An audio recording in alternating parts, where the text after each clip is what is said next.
Selamat pagi, salam damai sejahtera, salam sukacita, salam sehat dalam Tuhan Yesus Kristus. Pagi adalah waktu yang penting karena cara kita menghabiskan dalam sehari ini dimulai dari pagi hari. Seringkali di pagi hari ini memberitahu kita hari seperti apa yang akan kita jalani. Marilah pagi hari ini kita akan mengawalinya dengan sarapan rohani. Dan yakini sepanjang hari Tuhan memelihara kita, Tuhan memberkati kita dan kita mengalami Tuhan. Bapak Ibu Saudara, pada saat saya mendapatkan jadwal rekaman untuk ditayangkan pagi hari ini dengan tema bebas dalam kurung Indonesia, mulailah saya mensurvei, bertanya kepada teman-teman di rayon saya. Saya katakan, bila saya menyebut Indonesia, jawablah dengan satu kata. Teman-teman saya di rayon meresponi dengan baik dan menjawab, Indonesia merdeka, Indonesia bersatu, Indonesia Bhinneka Tunggal Ika, Indonesia semangat, Indonesia berjuang. Dan ada yang menjawab, Indonesia Ibu Pertiwi. Lalu suami saya juga bertanya kepada suami saya, apa yang kamu jawab bila saya bertanya tentang Indonesia? Suami saya menjawab satu kata, Pancasila. Lalu suami saya menjelaskan, karena Pancasila unik, tidak dimiliki oleh negara-negara lain di seluruh dunia. Nah, Bapak Ibu Saudara, dari survei yang saya dapatkan, jawaban-jawaban dari teman-teman saya maupun suami saya mengesankan bahwa Indonesia ini sungguh membanggakan. Indonesia ini memiliki kesan yang sangat baik. Lalu saya juga bertanya kepada diri saya sendiri pada saat saya mendapatkan jadwal tema tentang Indonesia yang sangat melekat dan berkesan. Indonesia adalah tanah airku. Dan pagi hari ini tema dari sarapan hari ini adalah tanah air yang sesungguhnya. Kesan-kesan indah yang sudah saya sebutkan tadi dari teman-teman saya dan suami saya yang sangat membanggakan Indonesia. Kesan-kesan yang baik itu juga merupakan satu kalimat doa untuk Indonesia. Bagaimana kita tidak bangga dengan Indonesia yang menjadi tanah kelahiran kita, tempat kita bertumbuh, tempat kita tinggal, tempat kita mencari nafkah dan berkeluarga. Tentu Indonesia ini sangat berkesan di dalam kehidupan kita masing-masing sebagai warga negara Indonesia. Indonesia kaya akan suku, budaya, dan kaya akan banyak bahasanya, lalu sumber daya alamnya yang kaya, juga penduduknya yang ramah, sopan. Nah, Bapak Ibu Saudara, sesungguhnya kita ini hidup di Indonesia, di dunia ini hanyalah sementara saja. Yang dimana firman Tuhan berkata, kita ini berkemah. Dalam arti kemah di sini adalah tubuh jasmani kita. 2 Korintus 5 ayat 1. Demikian firman Tuhan, karena kami tahu bahwa jika kemah tempat kediaman kita di bumi ini dibongkar, Allah telah menyediakan suatu tempat kediaman di surga bagi kita.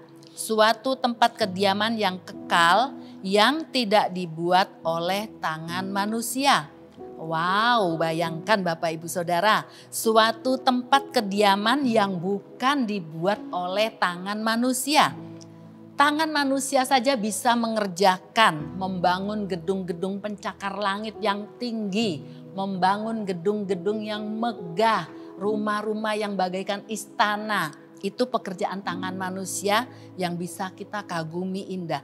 Bagaimana kita bisa membayangkan bila tangan Allah sendiri yang membangun suatu kota untuk tempat tinggal kita nanti.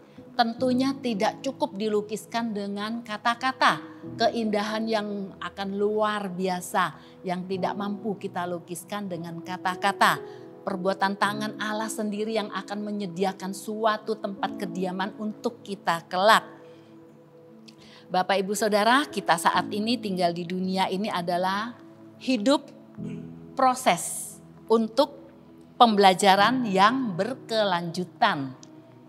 Artinya di sini apa yang sudah Tuhan percayakan untuk kita kerjakan, apa yang menjadi profesi kita, entah kita sebagai ibu rumah tangga kah, entah kita berprofesi sebagai juru masak mungkin, atau berprofesi sebagai guru, atau wirausahawan, polisi kah, hakim kah, apapun profesi yang sudah Tuhan percayakan kepada kita, itu akan berkelanjutan. Maksudnya di sini bukanlah misalnya kalau kita sebagai usahawan, oh nanti ada pasar jual beli di surga. Atau kalau profesi sebagai polisi, oh nanti ada penjara, ada maling di surga. Bukan demikian Bapak Ibu Saudara.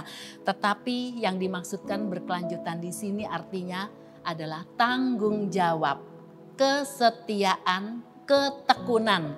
Itu yang Tuhan mau latih untuk kita menjalani proses selama kita hidup di dunia. Apapun yang menjadi profesi kita harus bertanggung jawab, kita harus tekun, kita harus setia. Nah, itulah training untuk kita selagi kita ada di muka bumi. Bapak Ibu Saudara, dunia bukanlah rumah kita yang kekal. Entah berapa lama Tuhan izinkan kita tinggal di dunia ini, itu rahasia Allah. Kita hanya pengunjung saja. Dunia ini bukan tujuan akhir dari hidup kita. Namun kita hanyalah bersinggah saja. Bila pada suatu saatnya nanti Tuhan akan memanggil kita pulang ke tempat kekekalannya, Tuhan menyediakan suatu tanah air yang kekal. Di sanalah kita akan memulai kehidupan baru. Nah, Bapak Ibu Saudara, tanah air surgawi itulah yang menjadi tanah air kita sesungguhnya. Kita hidup di Indonesia, kita hidup di dunia, itu hanyalah sementara saja dan bukanlah menjadi fokus kita selama-lamanya. Bapak Ibu Saudara, semua orang tentunya menginginkan untuk suatu hari kelak bila meninggalkan dunia yang fana ini, ditempatkan di surga. Bagi yang percaya, bagi yang menerima penebusan dari Tuhan Yesus Kristus akan memiliki, mewarisi tanah air yang sesungguhnya, yaitu tanah air surgawi. Ibrani 11 ayat 16, demikian firman Tuhan. Tetapi sekarang mereka merindukan tanah air yang lebih baik, yaitu suatu tanah air surgawi. Sebab itu Allah tidak malu disebut Allah mereka, karena Ia telah mempersiapkan sebuah kota bagi mereka. Allah telah menyiapkan kota surgawi untuk kita semua sebagai anak-anak yang telah ditebus, sebagai orang yang beriman kepada Tuhan Yesus. Nah, Bapak Ibu Saudara, pertahankanlah status kita sebagai anak-anak Allah, sebagai anak-anak yang berhak mewarisi tanah air surgawi menjadi milik kita. Selagi kita di dunia ini, dimanapun kita berada, apapun yang menjadi profesi kita, biarlah kita mencerminkan karakter Allah sebagai pemilik tanah air yang sesungguhnya. Inilah suguhan sarapan pagi yang dapat saya berikan pada pagi hari ini. Kiranya boleh menjadi berkat dan selamat beraktivitas Bapak Ibu Saudara. Tuhan Yesus memberkati.